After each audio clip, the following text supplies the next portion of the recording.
আল্লাহ পাক বললেন, যখন এই ছেলেটি বড় হয়ে গেল 9-10 বছর, কেউ বলেছেন 12 বছর, 8 থেকে 12 বছরের মধ্যে মতামত পাওয়া যায়, আমরা আসল কথা জানি না, হতে পারে 8, 9, 10, 11, 12, যে কোনো একটা হতে পারে। ছেলে যখন জানালো, বাজান রে আপনি হুকুম তামিল করুন, ক্বালা ইয়া আবাতি ফাআল মা তুমার সাতাজিদুনি ইনশাআল্লাহু মিনাস সাবিরিন, আমি ধৈর্যশীল হয়ে থাকব। এরপর আল্লাহ পাক ইতিহাসটা আরো সামনে আগায় নিয়ে বললেন, শোনো ঘটনা সেদিন কি হয়েছিল। তোমরা তো তোমাদের সমাজে মেলা গাল গল্প শোনো, মেলা উল্টা পাল্টা কিচ্ছা কাহিনী শোনো, প্রকৃত ঘটনা এক আল্লাহ নিজের চোখে দেখেছেন, নিজেই ঘটনা কোরআনের মধ্যে লিখে দিয়েছেন। জোরে বলেন সুবহানাল্লাহ।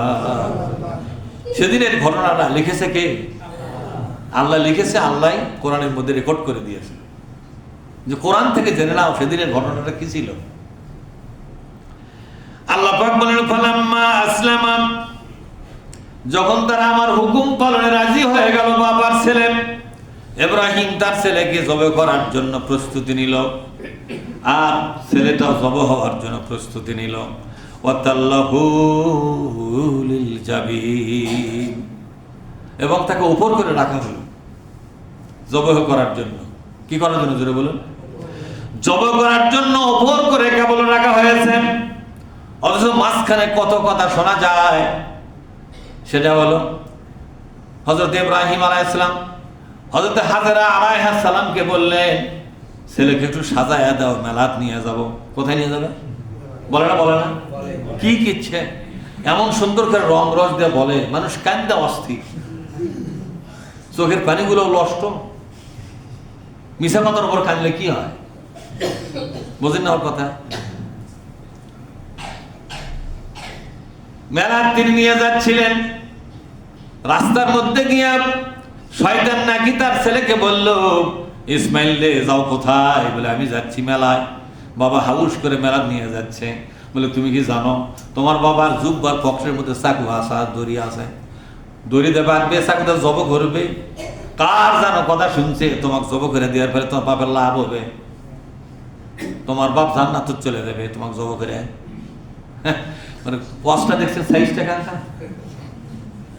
বেটা করছে, দৌড়ে যা বাবাকে চাপবা। ওই যে মুরব্বী খোলা, তুমি বলে আমার জব কিসের মেলা, মেলা কথা মিশা কথা কছো তুমি। আমার মা কি আতর গোলাপ দেশে মেলা বলে যাচ্ছে না, তুমি বলে আমার জব করে আচ্ছা দেখি তো পক্ষের মধ্যে চাকু, এই তো চাকু আর দড়ি, দড়ি ইলা কার জন্যে? মেলার দড়ি আর চাকু লাগে, তিলা লাগাচ্ছ গায়ে। করছে কে বলে রে? করছে মুরব্বী। করছে এই তো শয়তান রে, মার ঢেল, দুই বাপ বেটা কুশিয়া ঢেলা। সব বোনা এলে কি? কোরআন বলতেছে ছেলে আগে থেকেই কথা কয় না পারে, ছেলের সাথে পরামর্শ করেই তো নিয়ে যাচ্ছে। কোরআন বলতেছে, কে বলতেছে? আর কিচ্ছা কাহিনী ওদের মধ্যে শুনলাম, ছেলে জানেই না, শয়তানের কাছ থেকে জানছে জব করবে নিয়ে যাচ্ছে। কথা কার কাছ থেকে জানছে? শয়তানের কাছে। এটা কি কোরআনের কথা না কিচ্ছার কথা? এখন আপনারা যে কিচ্ছাগুলো শোনেন, শুনে খালি সমানে কান্দে, এটা হুশও করেন না যে এই কিচ্ছা কোরআনে আছে না নাই। তাহলে ইব্রাহিম আলাইহিস সালাম তার স্ত্রীর কাছে মিছা কথা বলেছে।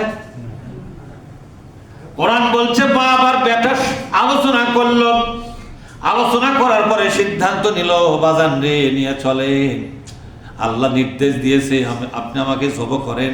এই দুনিয়ায় যারা ইমানের অগ্নি পরীক্ষায় ধৈর্য নিয়েছিল, আমিও আপনার সন্তান সেই ধৈর্যশীলদের কাতারেই থাকব। আপনাকে একা ফেলে যাব না, আল্লাহর হুকুম তামিল করার ব্যাপারে আমি আপনার পাশেই থাকবো। আপনার ইচ্ছাধীন আমাকে জব করেন,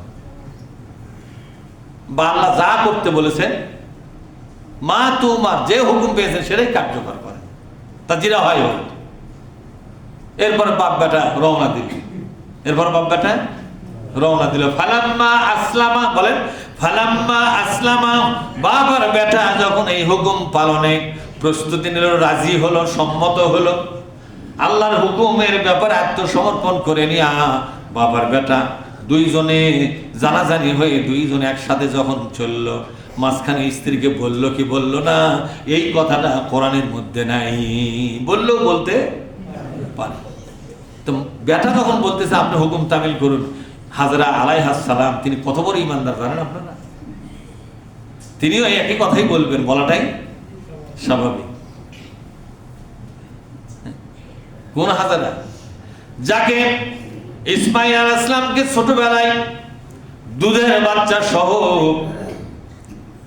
মক্কার মরুভূমির মধ্যে ফেলে যখন যাচ্ছিলেন, কোনো লোক নাই, জন নাই, কোনো পানি নাই, কোনো খাবার নাই, গাছ গাছালি নেই, আবাদ ফসল কিচ্ছু নাই, একবারে পুরো মরুভূমি, পাহাড় আর পাহাড়, পাহাড় আর সাফা মারোয়া পাহাড়ের মাঝখানে রেখে তিনি চলে গেলেন। তাঁবু রাখার মতো কোনো জায়গা নাই, একবার মরুভূমি। পেছন থেকে হাজরা আলাইহিস সালাম ডাক দিলেন, ওগো প্রাণের স্বামী, ওগো আল্লাহ পয়গম্বর, একটু শুনুন তো। তিনি দাঁড়ালেন, থমকে দাঁড়ালেন।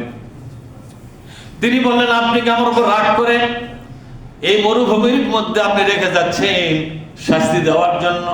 কি অপরাধ করেছি, ক্ষমা কি করা যায় না? ইব্রাহিম আলাইহিস সালাম বললেন, না, কোনো রাগ নাই, আমি তোমার উপর সন্তুষ্ট, আমি খুশি, আমি পয়গম্বর হিসেবেও খুশি, একজন স্বামী হিসেবেও খুশি। তা রেখে যাচ্ছেন কেন? তিনি কথা বলতেছিলেন না। ইব্রাহিম আলাইহিস সালামের চোখে পানি পড়তেছিল। কি জবাব দিবে, জবাবটা মুখে আসে না। হাজরা পেছন থেকে বললেন, তাহলে একটা জবাবটা দেন তো দেখি, আমাকে এখানে ফিরে যাওয়া এটা আল্লাহ পাক নির্দেশ দিয়েছেন কিনা? আল্লাহর ইচ্ছায় না আপনার ইচ্ছে? তিনি শুধু লোকদের দেখালেন, ওই মালিকের ইচ্ছা,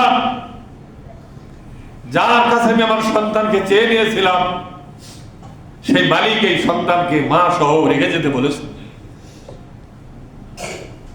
আমি তার হুকুমের কাছে মাথা নত করে দিয়েছি। আমি জিজ্ঞাসা করি নাই যে ওখানে কি খাবে, কিচ্ছু বলি না। তিনি রাখতে বলেছেন, রেখে যাচ্ছে। হাজরা পেছন থেকে জবাব দিলেন, কাঁদবেন না, অস্থির হবেন না, মানসিকভাবে ভেঙে পড়বেন না, নিশ্চিন্ত মনে চলে যান যে আল্লাহ আমাকে এখানে থাকতে বলেছেন। ওই আল্লাহ এমন এক আল্লাহ, এই ছোট্ট শিশু এবং একটা বান্দিকে না খায়া মারবেন না। তিনি অবশ্যই উত্তম একজন আশ্রয়দাতা। আল্লাহ আমার থাকা এবং খাওয়ার অবশ্যই ব্যবস্থা করবেন, এ ভরসা আমার আছে। আপনি নিশ্চিন্ত মনে চলে যান, কিচ্ছু লাগবে না। জমজমের কূপ তৈরি হয়ে গেল, কথা ঠিক না? এরপরে বিভিন্ন পথিকরা গেল, পানি পান করলো, কত হাদিয়া তোহবা দিল ছোট বাচ্চাকে। তিনি কত আর খাবেন? সেখানে তাদের জন্য বাড়ি নির্মাণ হয়ে গেল। বিভিন্ন বাণিজ্য কাফেলারা যাচ্ছিল এবং বাড়ি নির্মাণ করতেছিল। কি সুন্দর একটা পরিবেশ তৈরি হলো। আস্তে আস্তে আস্তে আস্তে সেখানে বস্তি গড়ে উঠলো, বিভিন্ন ফলের গাছ লাগানো হলো, ওই পানি দিয়ে সেচে সেচে ফলের গাছগুলো তরু তাজা হলো, একটা বাগান তৈরি হলো। সুবহানাল্লাহ বলবেন না? সেই হাজরা, তাকে যদি বলা হয় তোমার সন্তানকে আল্লাহ জব করতে বলেছে, না করবে? কি মনে হয় না করবে? এখানে মিথ্যা কথা কর দরকারটা কি? একজন পয়গম্বরকে মিথ্যাবাদী বানানো হচ্ছে কিচ্ছার মাধ্যমে। সম্মানিত ভাইয়েরা, তার মিথ্যাবাদী সাব্যস্ত করা হচ্ছে কিচ্ছা কাহিনীর মাধ্যমে। বলেন কি ঠিক? একজন নবীকে মিথ্যাবাদী এবং প্রতারক বানানো যে কিচ্ছা কাহিনী দিয়ে, এই কিচ্ছা যারা লিখলো, এই কিচ্ছা যারা বললো, এই কিচ্ছাগুলো যারা বিশ্বাস করলো, এই তিন দলই কিয়ামতের ময়দানে নবীদের মামলার আসামি হবে। তুমি কেন মিথ্যা কথা বলেছিলে? ঠিক না? অথচ কোরআন বলতেছে সবার সাথে সবার জানা শোনা আগেই দরবারে হয়ে গেছে। নাউজুবিল্লাহ পাঠ করে। কত জঘন্য কিচ্ছা, কোরআনের বিপরীত কিচ্ছা। আল্লাহ পাক বলছেন, ওয়ানাদাইনাহু আইয়া ইব্রাহিম, আল্লাহু আকবার। ও ইব্রাহিম, আর ছুরি চালায়ো না, ওপর করে রেখেছো, এখন তুমি জব করবে না, না তুমি চাকু চালাবে না, বন্ধ হও। তোমাকে আমি ডেকে নিলাম, এতে তুমি যা করতেছো দৃশ্য আমি আল্লাহ দেখতেছিলাম। জব করার প্রয়োজন নাই। যতখানি স্বপ্ন দেখেছিলে ততখানি স্বপ্ন বাস্তবায়ন হয়ে গেছে। স্বপ্নের মধ্যে তোমাকে যতখানি আমি দেখাছিলাম ততখানি তো, তার কতখানি দেখাছিল? ওই ওপর করে রাখা। কতখানি দেখাছিল? ওই ওপর করা মানে জব করার পূর্ব প্রস্তুতি যাকে বলা হয়। জব করার পূর্ব প্রস্তুতি তোমাকে দেখালাম, সে পর্যন্ত বাস্তবায়ন করে ফেলেছো। চাকু চালান বা ছুরি চালানো, গলা কেটে ফেলে দেওয়া, এটা তো দেখাই নাই। এ পর্যন্ত যাওয়ার প্রয়োজন নাই। ইন্না কাযালিকা নাজিল মুহসিনিন। আল্লাহু আকবার।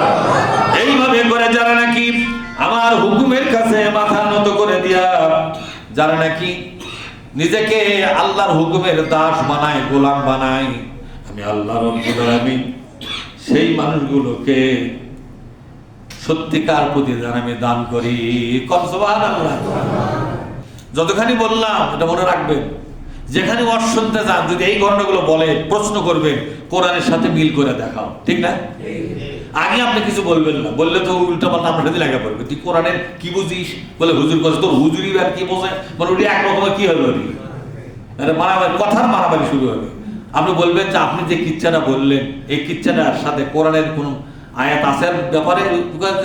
হাদিস আছে, তো হাদিসটা দেখান আর কোরআনটা দেখান, দেখে মিল করে দেখান, ঠিক না? ঠিক দেখাতে পারবে না, দেখাতে। ইব্রাহিম আলাইহিস সালাম কোনোদিনই মিথ্যা কথা বলেন নাই। তিনি প্রতারক নন, তিনি তার ছেলের সাথে পরামর্শ করে তারপরে পথে পা বাড়ালেন। সুবহানাল্লাহ। আল্লাহ তাআলা আমাদের সবাইকে মাফ করে দিন। আমিন।